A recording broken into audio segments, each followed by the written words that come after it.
శుక్లాంబరధరం విష్ణుం శశివర్ణం చతుర్భుజం ప్రసన్నవదనం ఛాయేత్ సర్వవిఘ్నోపశాంతయే. ఆపదామపహర్తారం దాతారం సర్వసంపదాం లోకాభిరామం శ్రీరామం భూయో భూయో నమామ్యహం. బుద్ధిర్బలం యశోధైర్యం నిర్భయత్వమరోగత అజాడ్యం వాక్పటుత్వం చ హనుమత్స్మరణాత్ భవేత్. హనుమంతుడు ఈశ్వరాంశ సంభూతుడు. సాక్షాత్తు రుద్రావతారుడైనటువంటి హనుమంతుడు శిష్ట రక్షణ కోసం, దుష్ట శిక్షణ కోసం దైవతములు అవతరించినట్లుగానే అవతరించి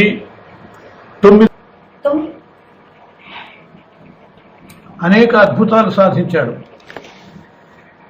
ప్రసన్నాంజనేయ స్వామి అవతారం మొదటిది. ఆద్య ప్రసన్న హనుమాన్ అని చెప్పబడుతుంది. ద్వితీయో వీరమారుతి, రెండవ అవతారము వీరాంజనేయ స్వామి. తృతీయో వింశతి భుజ, మూడవ అవతారము వింశతి భుజ ఆంజనేయ స్వామి, అంటే 20 చేతుల అద్భుత రూపం. భవిష్యత్ బ్రహ్మణే నమః అని చెప్పి మనము హనుమంతుని గురించి నామం పలుకుతూ ఉంటాం. ఆ నామమునకు కారణమైనటువంటి అవతారము ఈ వింశతి భుజ ఆంజనేయ స్వామి. చతుర్థ పంచవక్త్రక, 4వ అవతారం పంచముఖాంజనేయ స్వామి. పరమశివుని వలనే పంచదిశల పంచముఖములు కలిగినటువంటి మహద్రూపం పంచముఖాంజనేయ స్వామి. పంచము అష్టాదశ భుజ, 5వ అవతారము 18 చేతుల అద్భుత స్వరూపం. సువర్చలాపతి షష్ఠ, 6వ అవతారం సువర్చలాంజనేయ స్వామి.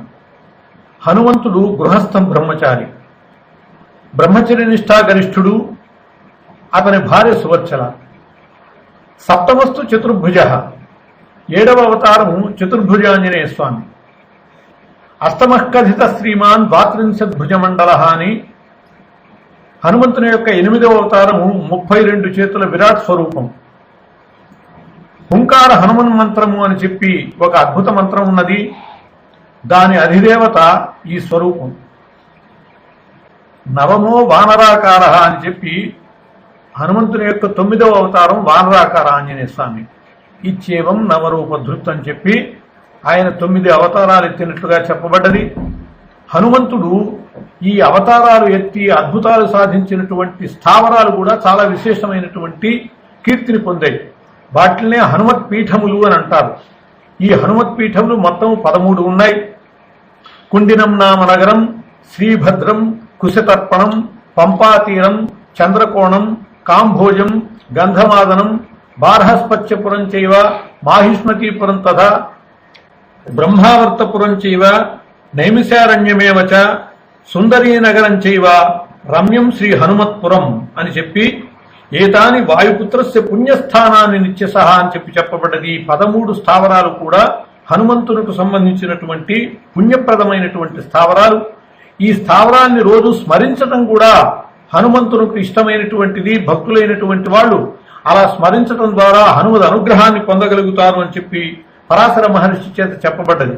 అటువంటి అద్భుతమైనటువంటి హనుమత్ పీఠాలలో ఆయన దుష్ట శిక్షణ చేశాడు, శిష్ట రక్షణ చేశాడు. అలా పవిత్రమైనటువంటి ఈ 13 పీఠాలకి 13 చరిత్రలు ఉన్నాయి. నవావతారాలకి 9 చరిత్రలు ఉన్నాయి.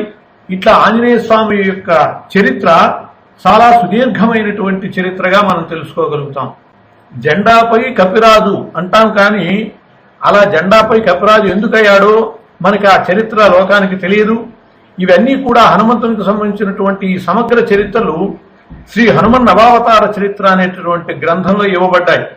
దాని ద్వారా మనం ఆ స్వామి యొక్క నవావతారాల చరిత్రలే కాక పీఠాల చరిత్రలు కూడా గ్రహింపగలుగుతాం.